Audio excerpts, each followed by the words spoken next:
October 11th, 2015, 3:30 p.m. Sorry for the messy kitchen. That's just how this happened to happen, and I didn't want to actually change anything up because of what I noticed. The camera's going to be wobbly for a minute. Sorry about that. We'll get to that in a second. Okay. I've been following magnetic research, basically. The calendar's old. I'm going to keep this pointed toward the kitchen. So I've been following magnetic research, bouncing around different places on YouTube and other places on the internet. On YouTube, I ran into Gerard Morin, which if you're at this video, you most likely have already seen his work. And of course he'll be tagged in the description. Anyway, I was looking at his older, 2014 videos with the washing machine pump. And I've been playing with magnets.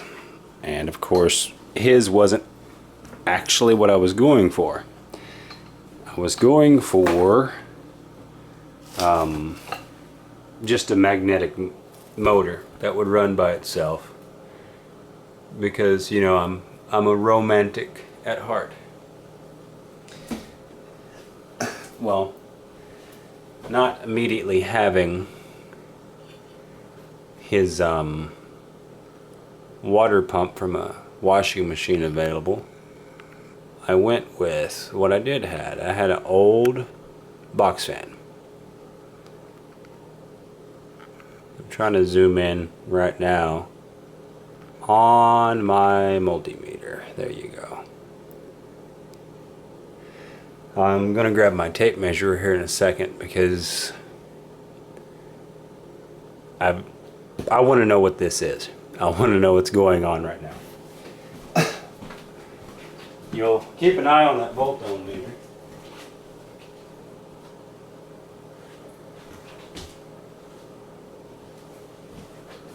And my tape measure isn't directly nearby, so I won't be measuring it in traditional units, but from the camera, I'm touching the base of the tripod. Alright. The camera to the multimeter is full arm length plus to the elbow, to my elbow. I'm 6'1", 185 centimeters, 86 centimeters, something like that. I'm standing behind the camera about the other length of my arm. The multimeter is set on, as I understand it, alternating current, 200 milliamp setting, 200 M setting. I'm not. Yeah, that's what that is. Now, watch what happens, which you probably just saw it, but as I approach, beside the camera. No, it's holding at 16.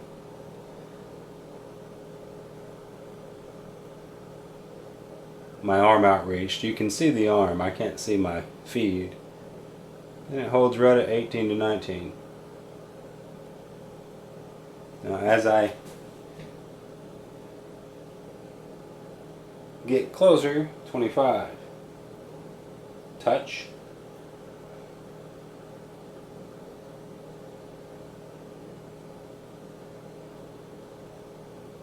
$150.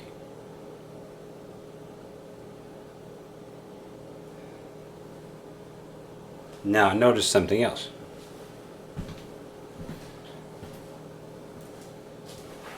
Back behind the camera again.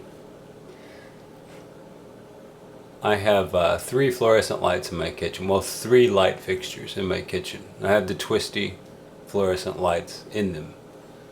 The one directly above the camera has 2 bulbs. The one above the sink has 1 bulb, and the one above the table that everything is on has 1 bulb. I'm going to walk over to the light switch and turn the one off that is above the camera. Right now, the one above the table is off already. The one above the sink is on. I'm going to turn the one off above the camera.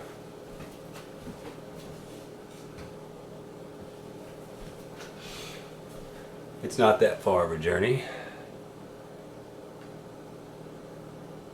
And what was holding at pretty much 15, 14.9 to 15, is now holding at 16.9 to 17. I think that's visible. Looks visible. Now I'm going to turn that light back on and the one that's above the table. I noticed this earlier when I was getting ready to set up the camera. I wanted more light.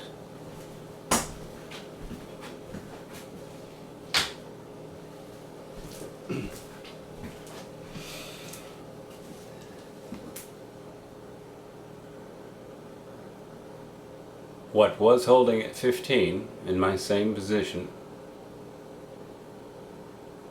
is at 15.5 to 7.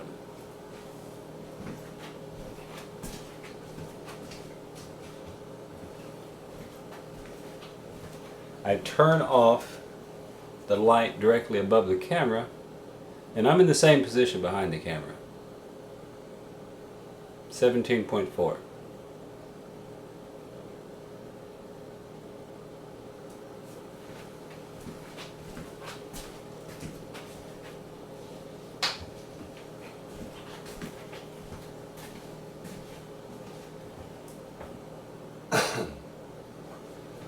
Now, I'm going to stay still, run this for a few minutes, well, a few seconds. It's fluctuating. Now this is an HD camera, so I'm going to zoom out. And it's on a tripod, so we should have stability. I'm pretty sure you can still see the display on that. I'm not going to touch the display.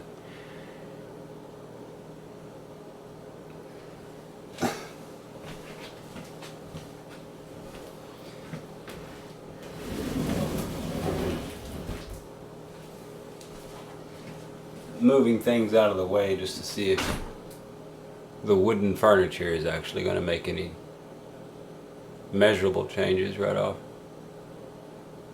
Doesn't really look like it. Well, slightly. In case you can't read it, when I'm standing in the same position behind the camera, it's dropped down to 14.7. Okay. And just real quick, this will be an unedited video.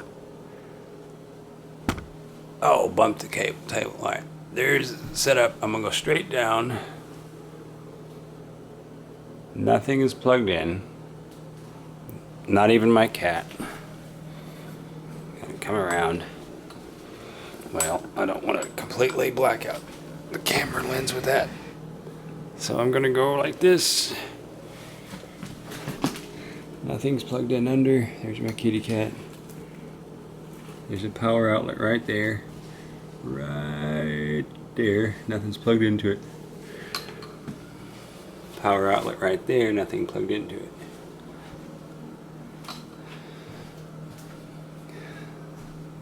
Simply, this is a motor from a box fan. This is the switch from a box fan. It is either in the off or the high position. The painted part of the fan, of course, is gone that had what it's on, but I have it turned all the way to one position. This doesn't happen in the other three positions. This is 4. There are 4 positions on this dial. 1 is off, and then of course 2, 3, and 4 would be low, medium, high. This is either in high or off.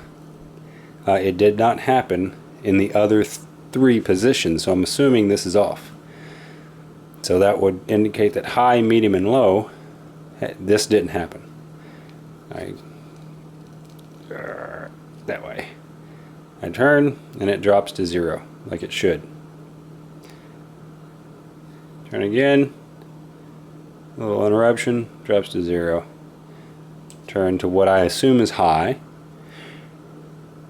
Drops position. I'll test that later, but I wanted to get this documented first. So we go all the way back to what I assume is off.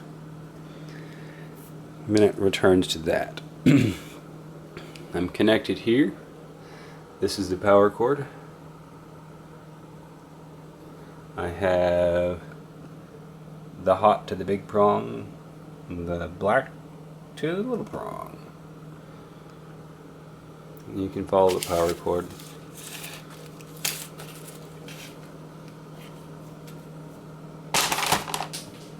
To there. That's how it's connected. And this is the settings on the device. How everything's plugged in, set up. Because I'm looking for an explanation here. I'm not looking to make a video about, oh look, I discovered something. I did discover it, but I have no clue what it is. So, my first thought is a proximity detector. The only voltage that's needed is a 9-volt battery that's inside the volt-ohm detector, volt-ohm meter. So,